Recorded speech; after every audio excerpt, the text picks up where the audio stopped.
Aujourd'hui, voulez-vous voir la grâce du bon Dieu en action à travers le Padre Pio? Eh bien, je crois qu'on va en avoir un petit échantillon, dans la mesure où ce sont les commentaires de vos commentaires, et nous voyons ce que vous, les fidèles du Padre Pio, trouvez des grâces que vous recevez. Aujourd'hui, le programme Grâce au Padre Pio.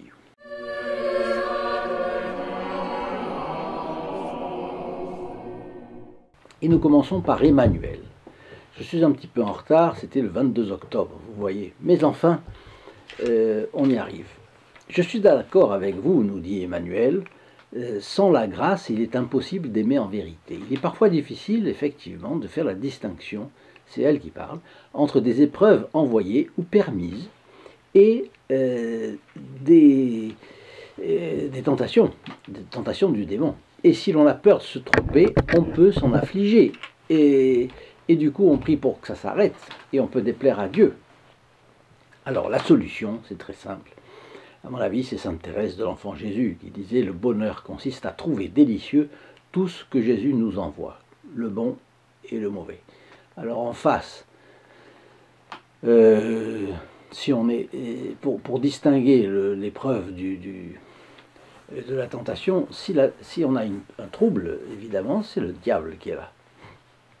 Et de toute façon, on doit se confier au bon Dieu. Plus nous serons humbles, plus il aura de l'attitude pour œuvrer dans nos cœurs. Emmanuel continue. Qui est suffisamment pur et droit de cœur pour que sa prière plaise à Dieu? Oui, nul n'est suffisamment pur et droit pour que sa prière plaise à Dieu. Mais Dieu aime l'humilité et la confiance. Et quand une âme est humble et confiante, elle est souple. Dieu l'amènera où il voudra, au plus haut de la sainteté même. Si l'âme est orgueilleuse, elle ne voudra pas se laisser guider par la grâce, et au lieu d'être malléable dans les mains du bon Dieu, elle sera raide, et ce sera un obstacle majeur pour être une balle dans les mains de l'enfant Jésus. Comme disait Sainte Thérèse, d'ailleurs. La troisième réflexion d'Emmanuel, c'est de dire, vous avez parlé des vertus théologales et cardinales, quelles sont les autres vertus?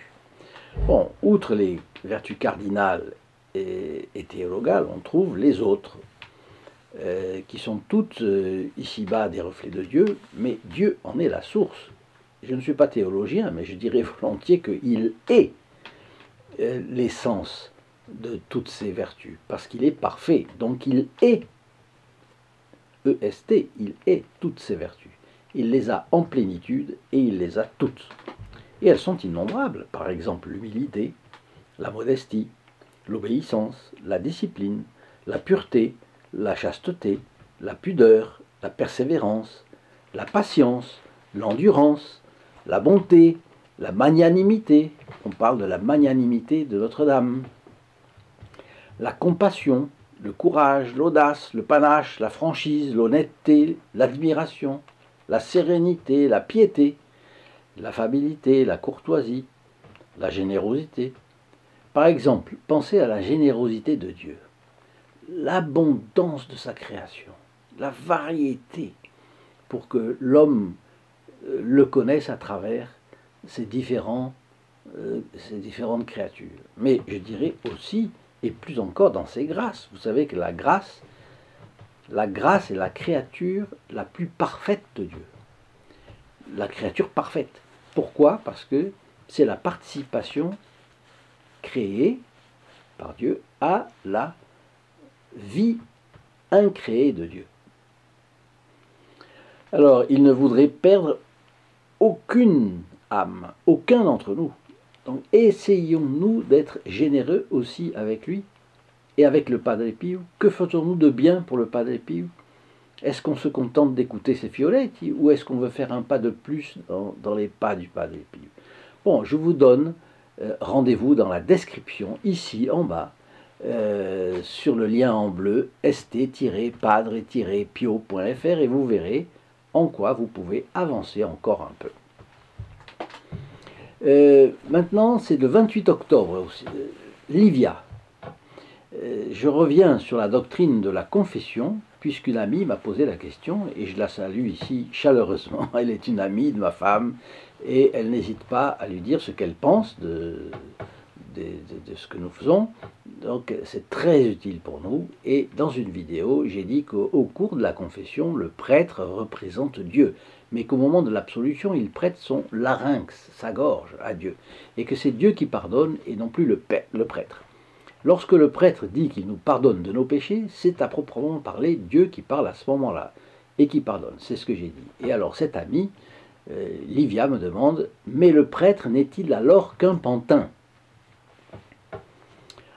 Alors, le prêtre est un homme consacré qui a reçu des pouvoirs, ceux d'enseigner, de guider et de sanctifier, par délégation de l'évêque, tant et si bien qu'il fait partie de l'Église enseignée. Le prêtre fait partie de l'Église enseignée. L'Église enseignante, c'est le pape et les évêques en union avec lui, parce que ce sont eux les successeurs des apôtres. Le pouvoir de sanctifier est celui d'administrer les sacrements. Alors, je le rappelle rapidement, le baptême, la confession, la célébration de la Sainte Messe, c'est-à-dire l'Eucharistie, le mariage, l'extrême onction, et les deux autres sacrements sont administrés par les évêques, la confirmation et le sacrement de l'ordre.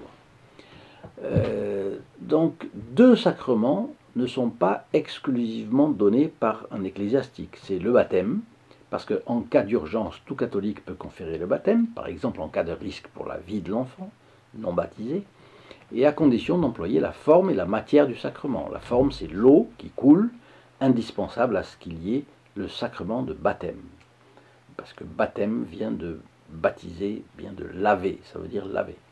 Et la matière, c'est la formule « Je te baptise au nom du Père, du Fils et du Saint-Esprit ». Bon, donc le baptême. Et puis le mariage, c'est le deuxième sacrement qui n'est pas exclusivement donné par un ecclésiastique, puisque ce sont les époux qui se confèrent le sacrement. Évidemment, se le confèrent à eux-mêmes, mais c'est le consentement qui le fait. Mais le prêtre intervient en témoin principal et obligatoire de cet engagement. Dans les circonstances exceptionnelles, par exemple la tyrannie politique, le chaos, le manque de prêtres, les prêtres persécutés, par exemple pendant la Révolution française, ou au long des périodes communistes en Russie, Chine, Cuba, Corée du Nord, Vietnam, ce qui reste jusqu'à aujourd'hui d'ailleurs. Alors, une ratification est exigée devant le prêtre lorsque les circonstances exceptionnelles cessent. Ceci rappelé, la doctrine de l'Église est que le prêtre pardonne au nom de Dieu. Il prête sa gorge à Dieu, et c'est Dieu qui pardonne. Quelle valeur aurait le pardon d'un homme à un autre pour des fautes ayant offensé une tierce personne, Dieu en l'occurrence? Cela n'aurait pas de sens. Donc vous vous rappelez bien sûr le passage des évangiles. Qu'est-ce qui est plus difficile de dire « tes péchés te sont pardonnés » ou « lève-toi, prends ton grabat et marche ». Et pour que vous sachiez que le Fils de l'homme a le pouvoir de pardonner, eh bien, prends ton grabat et marche. Voilà. Et les pharisiens étaient furieux de ça. Donc seul notre Seigneur a le pouvoir de pardonner les péchés, et les hommes n'ont pas le pouvoir. Quand le prêtre prononce la formule de l'Église qui termine par ces mots « Et moi je vous absous de tous vos péchés », ou « Moi je vous pardonne de tous vos péchés », c'est Dieu qui parle et qui pardonne à ce moment-là. Alors, est-il pour autant rabaissé à la fonction d'un pantin? Non. Non, parce que deux choses se conjuguent. D'abord, il écoute la confession et là, il exerce la fonction de juge. Il est juge. Il pèse les circonstances, il juge si la personne regrette ses fautes ou non, si elle a la ferme résolution de ne plus recommencer ou non. Il est lui-même là. Le père un tel, l'abbé un tel, le curé de la paroisse, monseigneur un tel, et il est juge. Après, une fois qu'il a jugé, il donne généralement l'absolution, parce que généralement, si le fidèle vient se confesser, c'est que il est conscient du problème et il veut s'amender. Au moins, on l'espère. Et là, il prête à Dieu sa gorge, ses cordes vocales, son larynx. C'est au moment de pardonner. Ce n'est plus Dieu qui parle à ce moment-là, c'est Dieu. Alors, Livia me dira si elle trouve l'explication maintenant correcte, si elle a compris ce que je voulais dire. Maintenant, c'est Benko qui nous dit la chose suivante. Bonjour, je voudrais savoir s'il y a une prière d'exorcisme pour sauver la France et faire fuir le diable de ce pays. Bonjour Benko. La question a beaucoup d'intérêt dans cette époque tourmentée. En effet, si nous sommes de Dieu et si nous nous trouvons dans un endroit infesté par son ennemi, le diable, il y a conflit total entre Dieu et le diable, donc aussi entre nous et le diable. Ou bien le diable quitte ces lieux, ou c'est nous qui les quittons. D'où votre demande. Et puisque le diable est à l'œuvre partout et que nous souhaitons que tous les pays se sauvent, alors comment obtenir que le diable soit expulsé, renvoyé d'où nous aimerions, renvoyé où nous aimerions qu'il ne soit jamais sorti, c'est-à-dire l'enfer. Il faut dire que Dieu l'a maudit dès les origines. Dès qu'il a fait tomber Adam et Ève dans le péché originel, il n'a de cesse, le diable, de vouloir perdre tous les hommes, les emmener chacun en enfer, où, selon les mots de l'Évangile, sont les cris et les grincements de dents. Et comme c'est bien logique, nous ne voulons rien avoir à faire avec le diable, et pour cela nous savons à qui nous confier. Dieu, ses saints, au tout premier rang desquels nous trouvons la bienheureuse Vierge Marie, mère de notre Seigneur Jésus-Christ, et puis le Padre Pio quand même, notre bon Padre Pio qui a passé son temps à lutter contre le diable. Bien. Le diable et nous sommes incompatibles parce qu'il est, comme le dit saint Louis-Grignon de Montfort, l'ennemi pour l'éternité de la bienheureuse Vierge Marie. Et saint Louis-Grignon de Montfort dit que c'est la seule inimitié dont Dieu est l'auteur, mais qu'elle est éternelle. Dans la Genèse, au chapitre 3, verset 14 de la Genèse, notre Seigneur dit, après la révolte de Satan, Dieu dit au diable, au serpent, je mettrai une inimitié entre toi et la femme, entre ta postérité et sa postérité. Elle t'écrasera la tête et tu chercheras à la mordre au talon. Il y a des gens qui disent non, elle sera mordue au talon. Non, parce que la grande référence, c'est la Vulgate.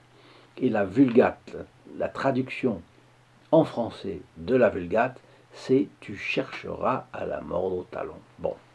Il y a donc deux races irrémédiablement opposées, la race de la Vierge et la race du diable, qui mènera à une lutte acharnée à la première jusqu'à la fin des temps. À la fin du monde, ce combat sera terminé. Le diable, les démons et les réprouvés seront jetés en enfer. Ceux qui auront été fidèles à la Vierge jusqu'à la fin seront emmenés au ciel avec les anges et les saints, où ils contempleront Dieu pour toujours.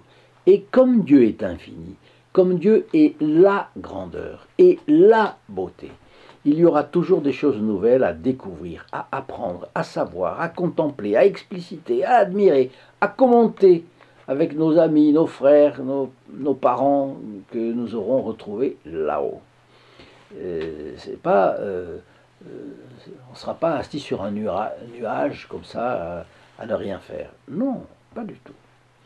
Alors l'inimitié entre les disciples du Christ et les adeptes du diable est radicale, complète, totale, éternelle, parce que le diable a été maudit pour toujours et qu'aucun homme à la conscience droite et à l'âme pure ne peut tolérer de vivre en si mauvaise compagnie. C'est pour cela, Benko, que je vous dis, votre question est très opportune.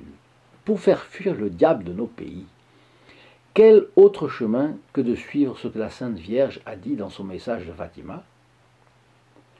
Elle a montré aux trois petits bergers que les droits de Dieu et la morale étaient bafoués et qu'un grand châtiment était sur le point d'arriver par le fait de la justice divine. Si le monde ne se convertissait pas et ne faisait pas pénitence, c'est-à-dire s'il ne se corrigeait pas de ses vices. Et quels sont les vices qui dirigent le monde aujourd'hui? Principalement l'orgueil et la sensualité, évidemment. Le monde s'est-il converti depuis 1917? A-t-il fait pénitence? Le monde a-t-il au moins prié le rosaire comme la Sainte Vierge demandait? Je vous laisserai la réponse. Certains penseraient, qu'est-ce que la Sainte Vierge a voulu dire quand elle disait le monde? Parce que Dieu n'a-t-il pas épargné Ninive? Vous vous rappelez que Abraham parlait avec Dieu et Dieu disait s'il y avait 40, avec 40, j'épargnerai Ninive. Bon. Mais c'est que Ninive s'est convertie, attention, les habitants se sont couverts de cendres et de sacs de pénitence. Le message de Fatima a-t-il été pris au sérieux? Pourtant, les 3 pastoureaux ont raconté la vision de l'enfer que Notre-Dame leur a montrée. Le feu de l'enfer où tombent les âmes des pauvres pécheurs. C'est cela qu'ils ont dit, les petits pastoureaux. D'autre part, on peut dire que la France, puisque vous parlez de la France, a eu de très grandes grâces de conversion dans son histoire. Elle a eu les moines de Cluny, qui ont construit la chrétienté médiévale. Elle a eu Sainte Jeanne d'Arc, puis ce qu'on a appelé le siècle des saints, qui parfois se fréquentaient. Vous savez que Saint Vincent de Paul, Saint François de Sales, Saint Jean Eudes, la bienheureuse Madame Acquarie, qui portait dans l'ordre du Carmel le nom de Marie de l'Incarnation, Sainte Jeanne de Chantal, le bon chancelier Michel de Marillac, le baron de Renty et tant d'autres, sans parler de Saint Louis Grillon de Montfort, le grand apôtre de la vraie dévotion à la Sainte Vierge. La France a eu une grâce extraordinaire encore entre 1943 et 1948. Je ne sais pas si vous le savez, mais au long de ce mouvement de conversion et de pénitence qu'on a appelé le Grand Retour, c'est-à-dire le Grand Retour de la Sainte Vierge à la France, nous en parlerons une autre fois plus précisément, mais ce fut un immense élan de piété qui a parcouru la France par l'intermédiaire de 4 statues de Notre-Dame de Boulogne, qui ont visité, sur la demande des villages et des villes, qui ont visité plus de 16 000 villes et villages en France. Et ce sont des multitudes qui ont participé à ce mouvement de procession, de confession et de communion. C'était inouï. Ces grâces n'ont pas suffi à convertir la France. Parce que les gens en général, et les fidèles en particulier, n'ont finalement pas remis en cause leur mode de vie qui ont tourné autour de leur tendance à jouir de la vie d'abord et avant tout, sans se déranger pour Dieu. Qu'est-ce que Dieu pouvait envoyer de plus que ses grâces?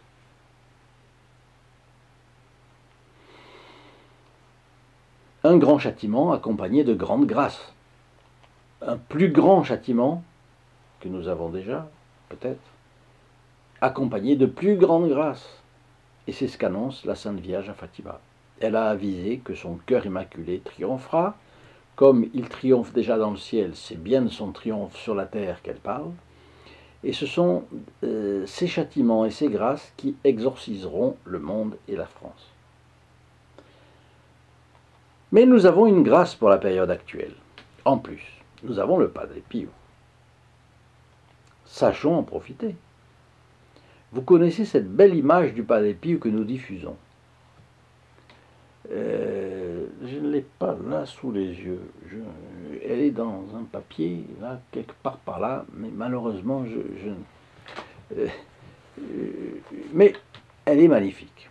C'est la photographie, d'ailleurs, qui a été mise à Rome pour l'occasion de sa béatification et de sa canonisation.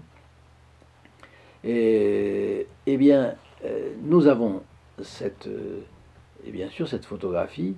Imaginez que vous puissiez simplement la voir en faisant vos courses avec un détour d'1 kilomètre ou de 500 mètres. Je suis sûr que vous le feriez.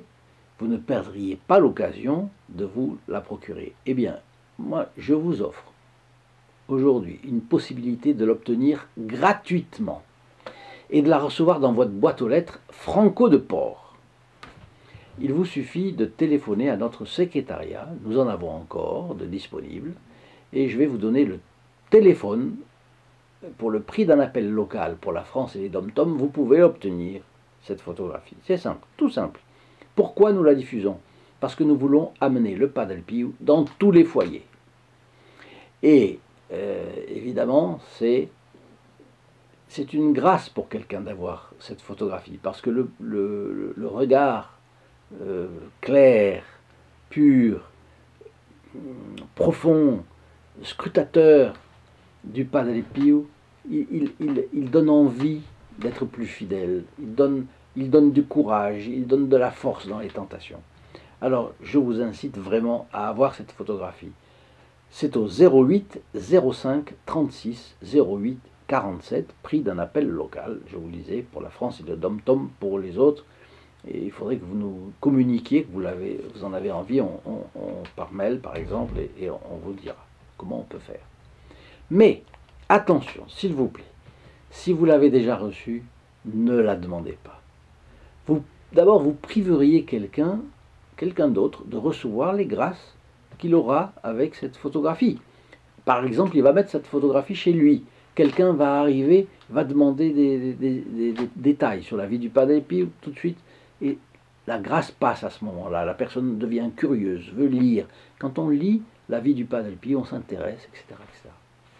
Vous savez que Léon XIII, puisque je réponds à la question d'une prière qui pourrait exorciser nos pays, vous savez que Léon XIII, il est né en 1810 et il est mort en 1903, donc il a eu une longue vie, 97 ans.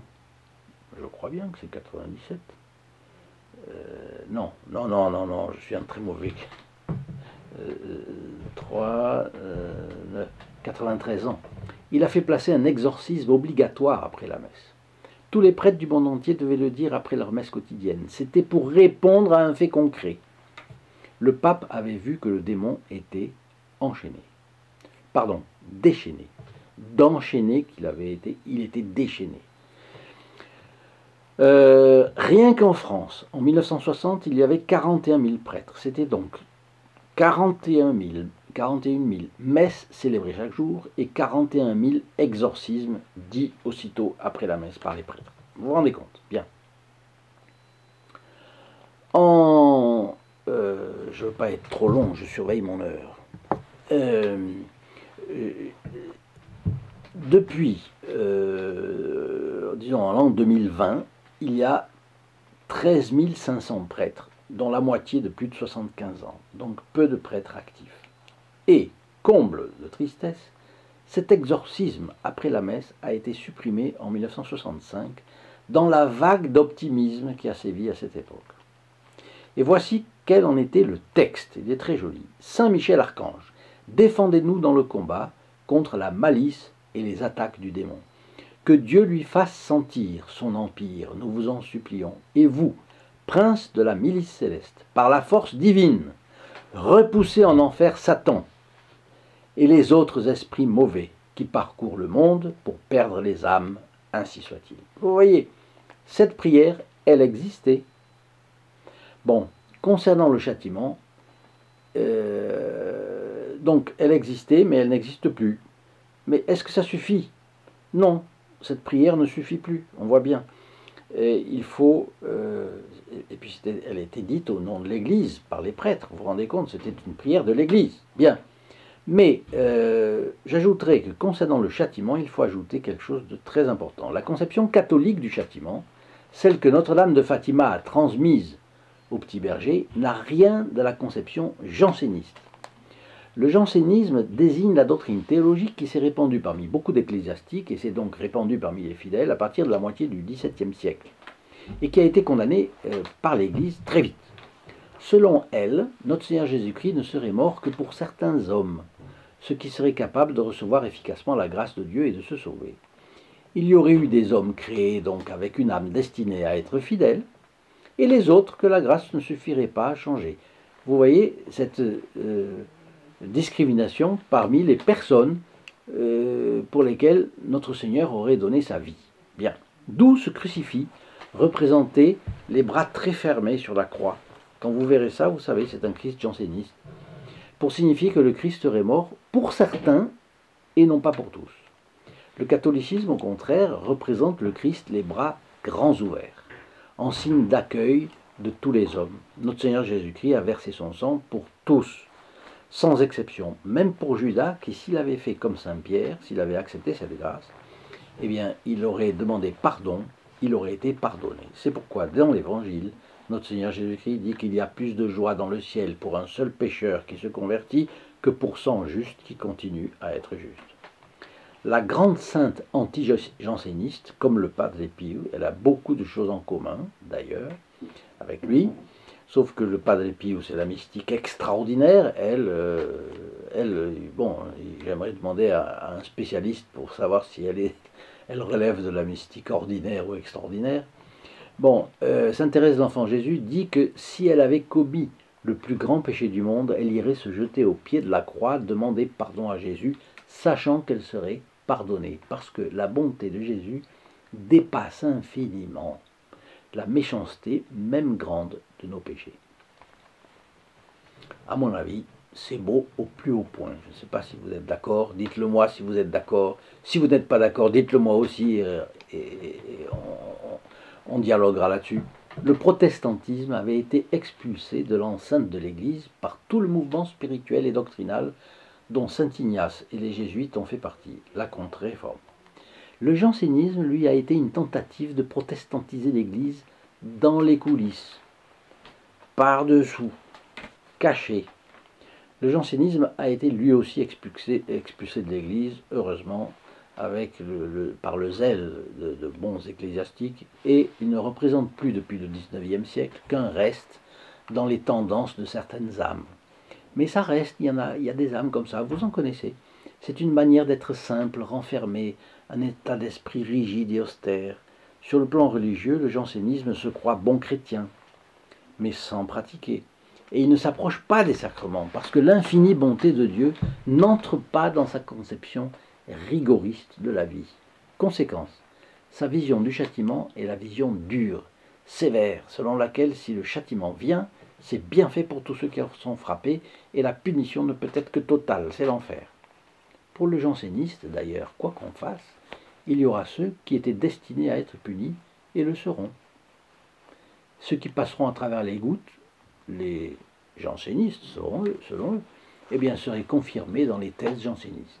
Heureusement, ce ne sera pas le cas. Pour les catholiques, c'est le contraire. Quand un père prive son fils de dessert ou d'amusement parce qu'il a fait une bêtise, c'est ordonné à son bien spirituel et intellectuel. Mais cette conception est loin d'exclure l'idée de bonté et de miséricorde, et avec une réserve de bonté prête à pardonner à tout instant. Bien sûr, il y a le châtiment, mais avec le regret d'avoir été obligé d'en passer par là. Et plus encore quand il s'agit de notre Seigneur Jésus-Christ et de sa Sainte Mère, qu'il nous a donnée comme avocate. Et nous avons aussi le Padre Pio comme avocat. Alors sachons nous en remettre au Padre Pio et à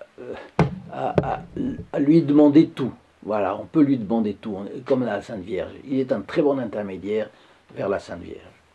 Eh bien, je m'arrête là pour aujourd'hui. Je vous dis au revoir et à demain.